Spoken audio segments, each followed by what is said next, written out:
All right, y'all, it's Mr. Honey here. Today we're going to be talking about divorce. I just want to let you guys know that this can be a little touchy of a subject because you or someone or someone in your family may have been a product of divorce and have experienced it. And so I just want to let you know that this is in no way meant to trigger anybody. This is mostly coming from a statistical, scientific, psychological standpoint, but it is in no way meant to trigger anyone. But if you do feel some type of way regarding this, I always encourage you to reach out to counseling services, and hopefully you can get the help that you need. But other than that, let's go ahead and get started. So, in order to define divorce, we need to talk about what marriage is. Now, marriage is recognized as a union between two people that is contractually binding. So this is a contract between two people and the state. So a lot of people think that marriage is this wonderful thing, like, oh, these two people, they get together until death do you part and all that kind of stuff. But at the very core of it, it's basically a contract by law, to where you are stating whatever that you are stating that you're going to be faithful to this person, and you and this other person are going to be seen as one unit, um, that you're going to be seen as one unit, and you are going to be seen as with that contracted with the state of which you reside. Now that we've defined marriage, what is divorce? Divorce is basically ending of the marriage. It's a dissolving of the marriage. And just as a marriage is typically done in the court system, divorce is also done in the court system. Is divorce bad? Now, this can be something that can be taken very, very personally from the standpoint. Some people think it's bad, some people think it's not so bad because of their own experiences. So, we're going to explore two different areas. Is divorce bad? Well, statistically, we look at it as a lot of people see it as a broken family. And then um, statistically, there's people have stated that children's psychology, they typically act as if a parent has died. So if you take two children, one is a child whose parents have got divorced, the other is a child of a parent who has passed away. They say that both of those children statistically will act the same. All right. So you have little kids that typically blame themselves, so they may like blame themselves for why their parents, aren't together anymore.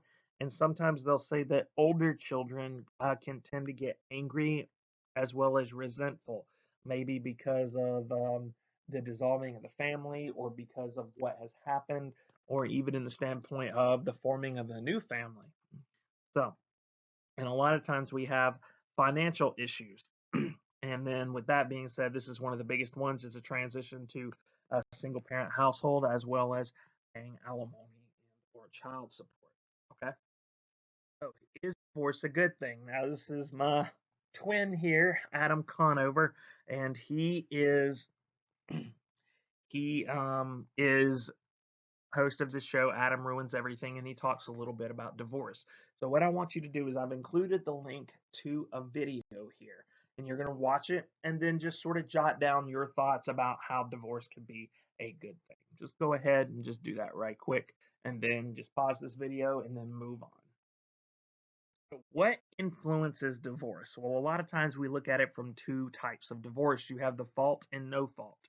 Now, a no fault divorce is where, for the most part, you could say couples have been faithful. There really haven't been a lot of problems. They just want a divorce. We can refer to this as an amicable divorce. In other words, maybe they've fallen out of love. Maybe it's the passion's just not there. Maybe their goals and stuff do not line up. So they just basically state it, hey, we want a divorce. Typically, you have a 1 year separation period, and then the divorce is finalized. And then next, you have the fault divorce, which is where adultery, habitual drinking, drug use, physical cruelty, and or abandonment is an issue. This is where, maybe it's not so much that we don't like each other. It's the fact of it is one person constantly cheats on the other, or one person gets extremely involved in drugs and alcohol, or abuses their partner. So in that case, typically you can go for a fault divorce, which typically would require a 6 month separation, and then they can move into that process of finalizing the divorce. Another question that a lot of people ask is alimony, which is money that one spouse pays to the other and it's basically used to ensure fairness.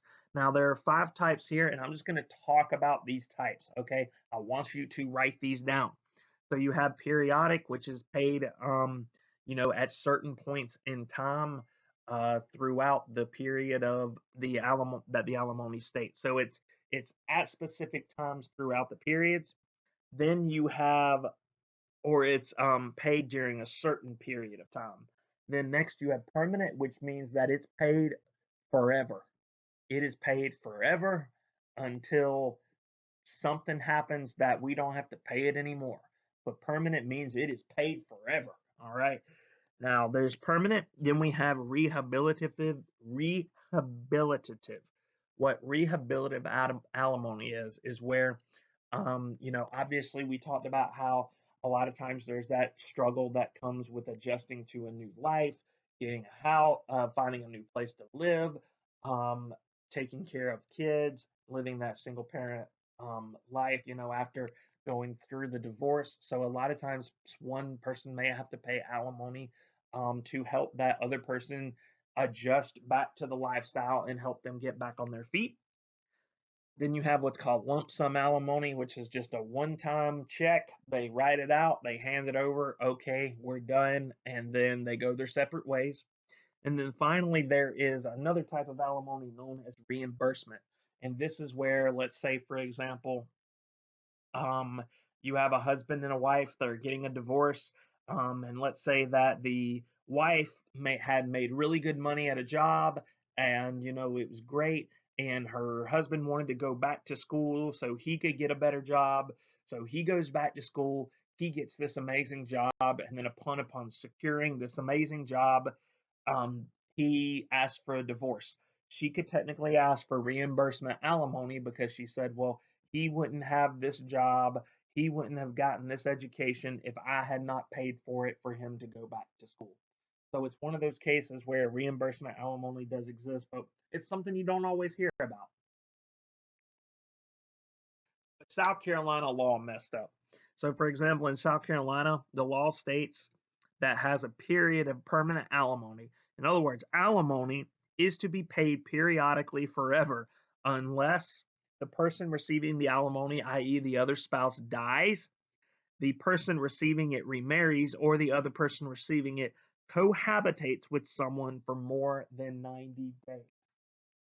So, in other words, in this case, what we have seen is that, is this messed up? Okay, so this means that if you are a person who is to pay alimony, then you have to pay it until the person you divorced from dies. If they choose to remarry, they don't have to remarry, but if they remarry, or if they live with someone for more than 90 days. So that's always something you want to think about. Give me your thoughts on this. Write it down in the notes. Do you think this is messed up? Is it not messed up? Do you where are the faults in the cost of divorce? This is another big thing, is that, and when you start going through, and like I said, for the most part, amicable divorces aren't really that bad, but once you start going into assets and who owns what, and start really dividing everything out, it can be an upwards of $20,000 depending on how things go. And then another big issue with divorce is the custody battle. um, Now you have 2 types. You have legal and physical. Now, legal is if a parent seeks legal custody, typically that means that they make the legal choices for the kid. So, whatever the child wants to do, where they go to school, medical care, that kind of stuff, this is the legal choices that the parent makes. Physical custody means that a child stays with a specific parent. All right. So they have physical custody. The child does stay with the parent. And then you also have what's known as sole custody, where a parent seeks to have both legal and physical custody of the children. Okay, so in other words, if they apply for sole custody and they get it, the child stays with them, but at the same time, they also have the right to make all of the legal choices for the child. And a lot of people look at that as, one of it's a bad thing, it's terrible, but in some cases, and I can be real with y'all on this, I have seen and I have had friends who, for example, Um, Someone that I knew went through a really nasty divorce because the man that she had her baby with eventually went down a very dark path, and she knew that he would be a horrible influence in her son's life. So she filed for divorce and applied for sole custody, managed to get it. And the thing about it is now, this man who wanted nothing to do with them, really was not a fit father for her son, and then on top of that was not a good role model, and really did not put in any effort to take care of his own child. Ended up, for example, losing any sort of custody, and she was able to make all the decisions and raise her son up to be, a very upstanding young man. And this is one of those things where, as I mentioned, this can be a very touchy subject because there are instances where this can get very, very ugly. Because, for example, you do have fathers who want to be involved in their kid's life, even though a divorce. You do have mothers who want to be involved in their kid's life even through a divorce. You do have mothers who are unfit, just as you have fathers who could be unfit. And yet, because of how custody battles work, the whole issue related to sole custody can be very, very, very touchy. And then lastly, we have joint legal, where both parents do have the legal say, and then joint physical, where the child stay with parents at different times. All right. So the other big thing that comes with this is co-parenting skills. I've included just a little Dr. Phil video. So just as with the Adam ruins everything, write your thoughts about this and what you think about it. So perceptions of divorce, at the end of the day, they're all subjective. All right. Once again, I am approaching this from a more academic standpoint, to give you guys different perspectives about divorce and what it can mean. And a lot of times, if you are a person who has experienced it, you've seen it, you have obviously a very subjective lens of which you look through because you've lived through that. All right. And there's nothing wrong with talking about your experiencing and including your experience in that. All right.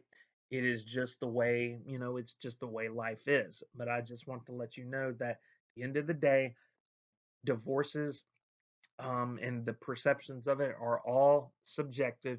And just because I've come through and provided different examples or provided a different viewpoint, it does not mean that your viewpoint is wrong.